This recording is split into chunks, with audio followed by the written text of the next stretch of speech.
yang sangat penting di dalam ibadah. Tidak cuma puasa, semua ibadah. Karena dengan niat, ketika orang berpuasa berniat nawaitu shauma ghadin an ada'i fardhi syahri ramadhana hadhihi sanati lillahi ta'ala. Fardhi syahri, fardu yang memfardukan itu siapa? Allah Subhanahu wa ta'ala. Jadi ketika kita berniat puasa atau ibadah, kita berniat puasa dalam rangka melaksanakan perintah Allah Subhanahu wa ta'ala. Ini sangat penting. Ketika orang niat ingin melaksanakan puasa karena menjalankan perintah Allah Subhanahu wa ta'ala, ketika orang berniat seperti ini, di dalam hatinya pasti ada kesadaran bahwa saya adalah seorang hamba. Saya adalah seorang hamba. Dan saya melaksanakan perintah ini adalah melaksanakan perintahnya Allah. Iya kan? Oleh karena itu, ketika kita berniat, minimal di dalam hati seorang yang niat itu ada dua esensi yang perlu dihadirkan. Yang pertama, saya adalah seorang hamba dan Allah adalah Tuhan saya. Kalau kita tidak mengakui bahwa Allah sebagai Tuhan, nggak mungkin kita akan puasa.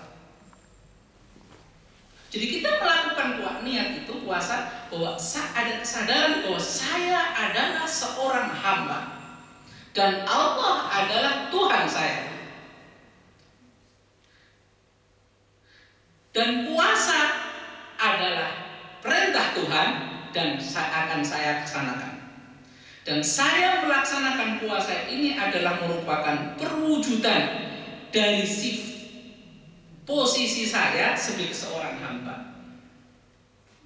Oleh karena itu, ketika orang berniat saya adalah seorang hamba, maka luluhlah seluruh atribut-atribut yang bukan kehambaan.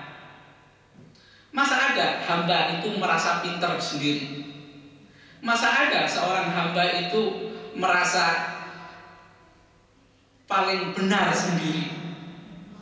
Sifat seorang kehambaan itu apa? Sifat seorang hambaan itu merasa dirinya itu orang yang lemah di hadapan Allah, serba kurang, tidak komplit, masih bodoh, perlu banyak belajar dan lain-lain sebagainya. Ini adalah sifat penting bagi seorang hamba. Karena apa? Kalau ada orang yang merasa benar sendiri, itu berarti dia sudah lepas dari sifat kehambaan. Orang merasa benar sendiri itu kan merasa bahwa ilmunya sudah komplit, orang lain salah, ya kan? Maunya menyalahkan orang lain, sehingga apa? Nggak mau menerima pendapat, nggak mau menerima omongan orang lain, nggak mau menerima kritik. Ini bukan sifat seorang hamba. Kalau dia menyadari bahwa dia adalah seorang hamba, maka dia akan melihat dirinya masih serba kurang, lemah, bodoh, masih perlu belajar, masih butuh kepada Allah, masih butuh kepada masukan yang lain-lain. Karena merasa bahwa kita adalah seorang hamba. Maka kesadaran diri sebagai seorang hamba akan membuat orang itu realistis. Kalau orang Jawa itu opo anane, atau opo anane ya ikhlas. Kalau dalam bahasa itu ikhlas atau opo anane. Opo anane. Kalau seandainya berkumpul orang banyak, kita nggak tahu, yang bilang maaf saya tidak tahu, tidak ada beban. Lanjut nggak tahu terus pura-pura tahu gitu kan? Karena apa? Kenapa pura-pura tahu? Menutupi. Karena apa? Dia nggak ingat bahwa kalau dia ingat bahwa adalah seorang hamba, tidak tahu itu adalah sifat seorang hamba, tidak apa-apa, ikhlas saja. Maaf saya tidak tahu. Daripada sok tahu, akhirnya jadi salah semua, ya kan? Kemudian juga kalau kita salah, apakah ada seorang hamba itu merasa sok? Maaf Pak, maaf Bu, Anda itu salah, tersinggung. Kenapa tersinggung? Karena dia lupa bahwa dirinya hamba yang bisa salah, yang bisa kurang, yang bisa akan diterima. Oh, terima kasih. Itu karena seorang hamba. Karena kita sering lupa bahwa diri kita adalah seorang hamba, hambanya Allah, maka kita itu sering apa?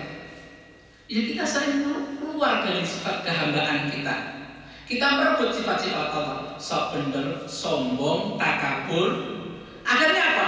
Nggak mau kritik, nggak menghormati orang lain, ya, nggak belas kasihan kepada orang lain, tidak mengaku eksistensi orang lain. Ya. Itu seorang hamba. Jangankan orang, kalau seorang hamba itu sama anjing untuk dihormati.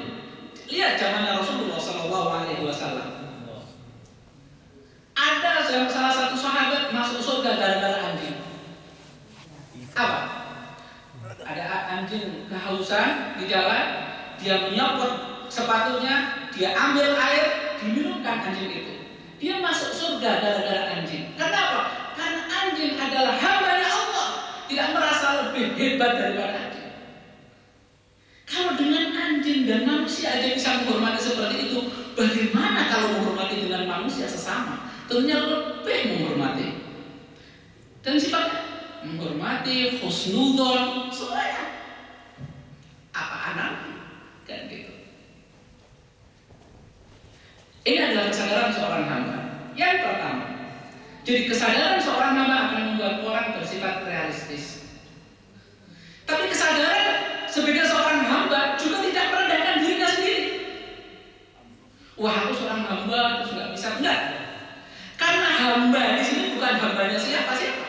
Bukan hambanya harta, bukan hambanya manusia, bukan hambanya raja, bukan hambanya siapa saja, tapi hambanya Allah Subhanahu wa Ta'ala. Kita daripada manusia sama, tapi sama hambanya Allah Subhanahu wa Ta'ala. Ini akan meningkatkan rasa percaya diri kita, karena kita merasa hambanya Allah. Iya kan? Coba bayangkan, saya membayangkan kalau seandainya ada pembantu rumah tangganya presiden Indonesia. Pembantu rumah tangganya presiden Indonesia.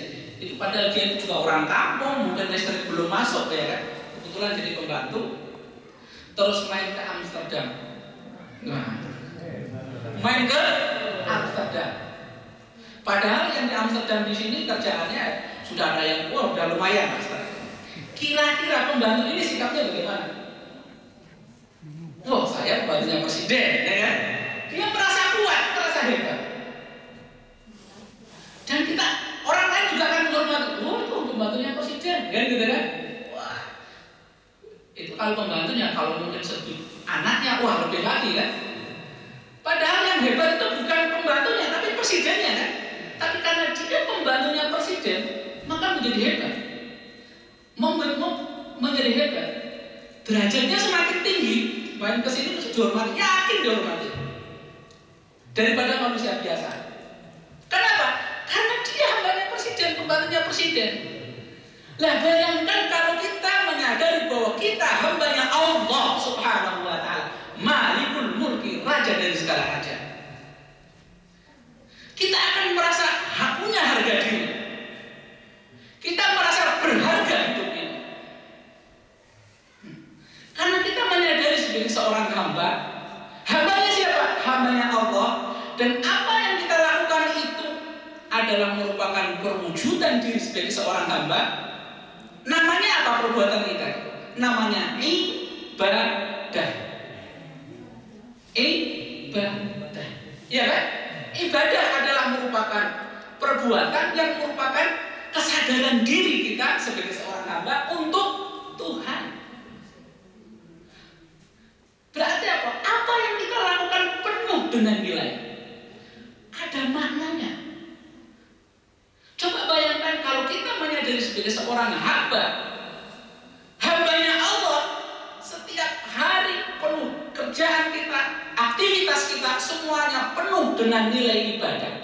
bukan sekedar menjalankan rutinitas, bukan sekedar karena tugas, bukan karena beban, tapi di balik itu menyimpan nilai yang sangat tinggi, yaitu apa? Perwujudan kita sebagai hamba Allah, yaitu ibadah, dan nilainya sangat tinggi di hadapan Allah Subhanahu wa Ta'ala. Coba bayangkan, bagi seorang suami pagi-pagi berangkat kerja, ya Allah saya berangkat kerja, ya berangkat kerja untuk mencari rezeki untuk anak dan istri. Ini adalah perintahmu ya Allah. Berangkat kerja, rono, kan gitu. Setiap tetes air mata, setiap tetes keringat, dan setiap tenaga yang dia keluarkan adalah mutiara pahala yang besok akan diterima dia di akhirat nanti. Ya kan? Sehingga apa? Ketika seorang suami keluar dari rumah merasa bahwa dia itu sedang kalau orang pacaran itu sedang bermesraan dengan Tuhan, sedang bertemu dengan Tuhan. Apa yang dia lakukan adalah merupakan suatu perwujudan cinta terhadap Tuhan, bernilai. Tapi coba ketika orang itu keluar rumah tanpa menghadirkan rasa, tanpa menyadari bahwa dia seorang hamba, malas, yang nggak punya nilai apa-apa di hadapan Allah, dan tidak ada nilai. Oleh karena itu orang semacam ini biasanya akan terjebak kepada rutinitas, bosan, ya. Karena apa yang dilakukan hanya sekedar rutinitas, tanpa nilai, tanpa bisa menjalankan nilai spiritual. Tapi bagi orang yang menyadari bahwa dia adalah seorang hamba, maka yang dia lakukan tiap hari apa? Penuh dengan nilai. Merasa bahwa apa yang dia lakukan adalah di hadapan Allah itu nilainya sangat tinggi. Dan begitu. Itulah bedanya antara orang yang beriman dan orang yang tidak. Orang yang menyadari bahwa dirinya seorang hamba dan tidak. Demikian juga misalkan ini malam-malam suami datang, istri tidur, kan? Wah, sudah datang harus disambut, buatin minum, kutik, kerudik, ya, buat minum. Orang Indonesia biasanya kan kalau minum kan pakai gula. Saya di sini baru heran, minum kopi nggak pakai gula. Ya, tapi coba bagi orang yang tidak merasa, istri yang tidak merasa bahwa dirinya seorang hambanya Allah atau tidak percaya kepada Allah, dia tangi bangun dari tidur, buat minuman beratnya bukan main, merasa bahwa itu kalau seandainya saya tidak buatkan suami tidak marah, siapa yang saya buatkan, dan gitu berat. Tapi ketika seorang istri menyadari bahwa dirinya adalah seorang hamba, ya Allah, melayani suami itu adalah ibadah. Ibadah. Keludik. Ini buat minuman, ibadah. Penuh dengan nilai. Bukan cuma sekedar beban, bukan apa, ibadah semuanya. Itulah berkat kesadaran diri sebagai seorang hamba yang dilatih oleh niat. Berapa sekarang?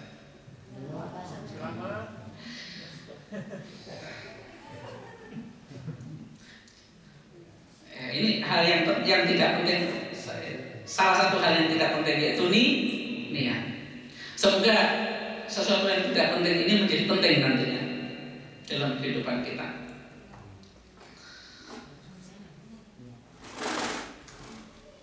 Niat. Karena kita menyadari bahwa diri kita adalah seorang hamba, berarti kita menyadari posisi kita itu apa dan harus berjalan kemana.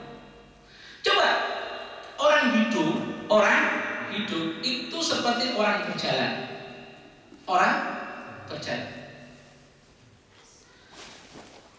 Pak, mau ke mana? Kira-kira orang ini jawabnya kemana? Kalau jalan terus kan kayak orang linglung ya. Kayak orang linglung, hidup tanpa tujuan. Orang berjalan tanpa tujuan, kira-kira jalannya bagaimana? Nggak jelas. Mau ke sana aja nggak punya tujuan, dan dia nggak punya motivasi. Coba Coba kalau saya di sini di Amsterdam mau ke Den Haag, jelas tujuan saya satu jalan, ya kan? Saya punya motivasi untuk berjalan ke Amsterdam. Tapi kalau saya nggak punya apa, nggak punya tujuan, terus jalannya di mana? Mau kemana? Nggak tahu. Nggak ada motivasi untuk berjalan, karena dia tidak ada sesuatu yang ingin tuju. Ya kan? Nggak punya tujuan. Tapi ketika orang mengakui bahwa dirinya adalah seorang hamba, maka dia otomatis dengan niat ini diingatkan bahwa kita di dalam hidup, karena kita punya Tuhan, jalan kita itu adalah ke sana, ke sana, ke timur, ke barat, atau ke selatan. Karena kita menyadari bahwa seorang hamba, saya seorang hamba, berarti posisi saya itu di sini, kan gitu. Terus Allah, berarti saya adalah hambanya Allah, berarti saya menuju ke sana. Ini tujuan satu-satunya. Kalau tidak ke sana, berarti saya kalau berjalannya keluar dari tujuan itu, maka dia keluar dari sifat kehambaan itu. Dari sifat kehambaan. Kalau sudah keluar dari sifat kehambaan, ya akan tidak kemana-mana. Seperti tadi, apa yang dilakukan tidak punya nilai. Akhirnya apa? Ya sering stres, sering bosan, dan lain sebagainya. Merasa hidup itu sekedar rutinitas, berangkat kerja, pulang sore, terus kemudian yang dipikir itu paling besok vakansi mana, gitu kan? Seakan-akan hidup dalam suatu yang paling dipikir itu vakansi. Hebat, gitu kan? Kerja yang rajin, banyak, nanti bisa vakansi kemana-mana. Nilainya cuma itu. Tapi coba kalau kita bisa menghadirkan kesadaran diri sebagai seorang hamba, ya ada yang lebih indah dari sekedar vakansi, yaitu kesadaran diri seorang hamba, sehingga apa yang kita lakukan itu menjadi bernilai, bermakna, nilai ibadah. Setiap keringat menjadi mutiara-mutiara pahala di hadapan Allah Subhanahu wa Ta'ala. Ini yang pertama, dan masih banyak lagi. Nanti ada tanya jawab. Nanti ya. Yang kedua, yang mungkin sesuatu yang sering kita lalui yang tidak penting itu adalah menahan diri. Kamu kan puasa, enggak makan. Tidak makan. Namanya puasa kan tidak makan. Tidak makan, tidak minum, menghindari hal-hal yang membatalkan puasa. Ya kayak sekarang ini kan kita menghindari kegiatan hal-hal yang membatalkan puasa, karena begitu seringnya berhari-hari kita lalui, seakan-akan menjadi tidak penting, biasa kan gitu. Tapi sebenarnya di dalam tidak menahan diri untuk tidak makan dan minum dan menghindari hal-hal yang membatalkan puasa, itu mengingatkan kita terhadap yang namanya pengendalian diri.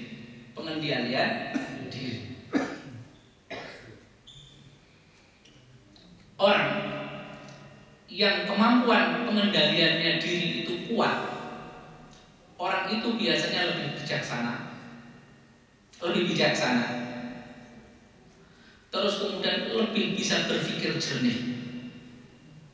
Karena apa? Karena dia mampu mengendalikan diri, sehingga tidak terbawa oleh emosi. Ada masalah, atau misalkan dikabari bahwa istrinya kecelakaan atau anaknya meninggal atau apa, gimana begitu? Terbawa emosi sehingga dia tidak bisa pikir apa-apa. Atau kebakaran, gitu kan, bingung. Karena apa? Begitu kagetnya dia tidak bisa mengendalikan emosi, tidak bisa mengendalikan nafsu. Ini karena sifat pengendaliannya lemah, pengendalian diri. Tapi kalau seandainya punya sifat pengendalian diri yang kuat, maka orang akan bisa berpikir lebih jernih. Karena semuanya tidak dilakukan dengan, kalau bahasa Jawa itu berusaha-berusuk, terbawa emosi. Tapi apa? Kendalikan diri, ada kemampuan senang. Aku senang. Kalau masih muda aku senang, saya senang dengan, kalau yang masih pacaran atau masih apa ya, saya senang sama si itu. Senangnya itu dilandaskan betul-betul. Dia nggak mikir. Yang yang dipikir, yang kelihatan itu hal-hal yang enak terus kan gitu. Ya kan? Sehingga rasa pengendalian dirinya itu lemah. Sehingga apa? Berusaha tidak bisa berpikir jernih dan lain sebagainya. Akhirnya apa? Orang yang pengendaliannya diri lemah, ya akhirnya bawaannya dalam kehidupan tetap menyesal. Karena apa? Semua yang dilakukan bukan karena dengan pemikiran yang jernih, tapi apa? Kerusuh itu kalau bahasa Indonesianya apa? Kesusu. Ya, kesusu. Tergesa-gesa.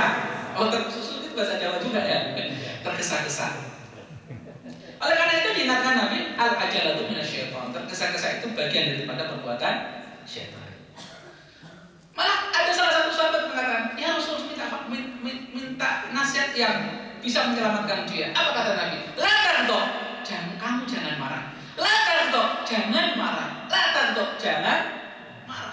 Karena ketika orang marah itu dikuasai oleh nafsu. Otaknya nggak jalan, hatinya nggak jalan. Wong marah, pikiran dipecahi, apa-apa dipecahi. Nanti kalau udah, oh iya, kenapa nggak punya apa-apa kan gitu. Karena apa? Itu karena pengendalian dirinya lemah.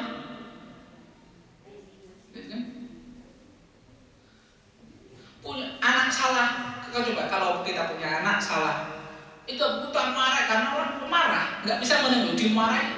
Lo anak kalau dimarahi, dikerasi, itu marah nggak mau nurut, iya kan? Tapi coba didekatin, coba ada anak salah, kemudian cara mengingatkannya bukan dimarahi, didekatin dengan belas kasihan, diajak omong. Dengan mengingatkan anak dimarahi, kira-kira hasilnya lebih bagus mana? Didekatin belas kasihan. Kira-kira orang yang mengingatkan anak dengan belas kasihan itu pengendalian dirinya kuat gak? Sangat kuat. Sehingga ketika menghadapi problem, dia bisa menahan diri. Itu kalau sama anak. Kedua juga masalah sama istri, sama tetangga, sama saudara, sama kerjaan, dan sebagainya. Sifat pengendalian diri inilah sangat penting di dalam kehidupan kita, sehingga kita akan terbebas dari sifat-sifat yang namanya sifat menyesal, dan lebih akan membuat pemikiran menjadi jernih. Begitu hebatnya. Sudah niat merasa dirinya seorang hambanya Allah yang sangat mulia, apa yang kita lakukan penuh dengan nilai ibadah, kita bisa berpikir jernih. Hebat betul orang Islam. Saya yakin bisa. Sangat hebat. Potensi otaknya akan bisa berjalan dengan maksimal. Orang kalau marah otaknya mati, ya kan? Orang kesusu atau gesa-gesa pikirannya nggak jernih. Itu semuanya karena akibat pengendalian ya, tapi kalau pengendaliannya kuat, otak ini bisa berjalan dengan maksimal. Buktikan aja, ketika ada orang menghafal, anak kita suruh menghafal, yuk hafalin, kalau nggak hafal nanti kamu saya hukum, malah nggak hafal. Karena dia takut. Ya, ini artinya apa? Bahwa ketika pengendalian diri kita kuat, maka kita akan lebih rileks, lebih tenang, sehingga kok kemampuan otak akan berjalan dengan maksimal. Dengan niat yang baik, merasa bahwa dirinya berharga, apa yang dilakukan penuh dengan ibadah, punya kemampuan otak yang jernih dalam berpikir, tidak terbawa oleh emosi, maka akan menghasilkan sebuah karya yang hebat. Jadi kalau ditanya kenapa sih umat Islam nggak maju-maju, mungkin salah satunya itu adalah kesadaran dirinya seorang hamba itu masih kurang, masih merasa bahwa dirinya itu seorang bukan hamba. Lah masa kalau ada orang yang merasa dirinya itu hambanya Allah mau mencuri? Masa ada orang yang merasa bahwa dirinya adalah seorang hambanya Allah mau korupsi? Mau nggak? Mungkin. Coba dalam hadis Nabi termasuk bagian daripada iman itu apa? Menghilangkan duri atau hal-hal yang mengotori dari jalan. Ya kan? Artinya apa? Membuat orang lain tidak nyaman. Itu dihindari oleh seorang mukmin. Kalau dia menyadari seorang apa? Ngambil ini adalah merupakan ibadah, bukan apa Pak? Ibadah. Masa menyadari seorang datang buang sampah, pluk, gitu aja? Ya, coba menyadari seorang hamba itu adalah ibadah dan itu adalah perintah dari Allah Subhanahu Wa Taala. An-nadhafatu minal iman. Tidak tahu apa sebabnya, mungkin karena sudah sering setiap kali diucapkan niat nawaitu shauma ghadin usolli fardhu, terus akhirnya karena sering kayak begitu terus hanya jadi lupa, nggak diingat-ingatin, kayak nggak penting. Oleh karena itu saya katakan tadi, ini hal-hal yang tidak penting yang sudah kita anggap tidak penting. Masih berapa menit? Setengah jam. Kayaknya udah lama banget, masih setengah jam.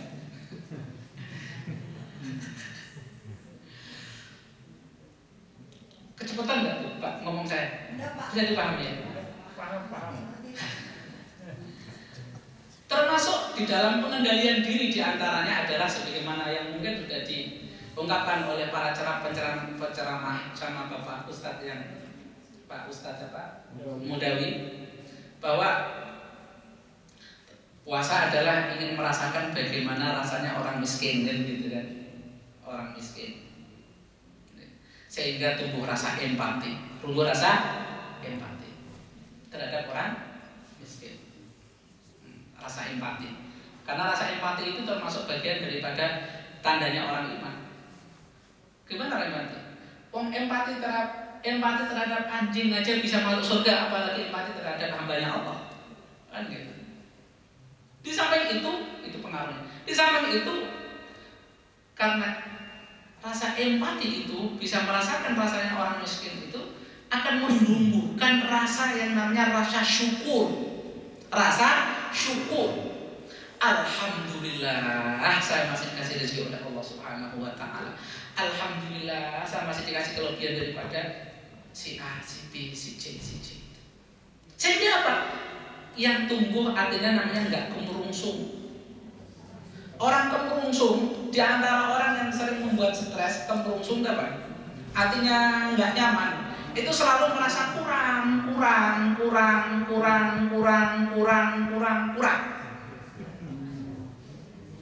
Merasa kurang terus. Punya mobil ini, wah ini kurang ini, wah ini kurang terus, kurang.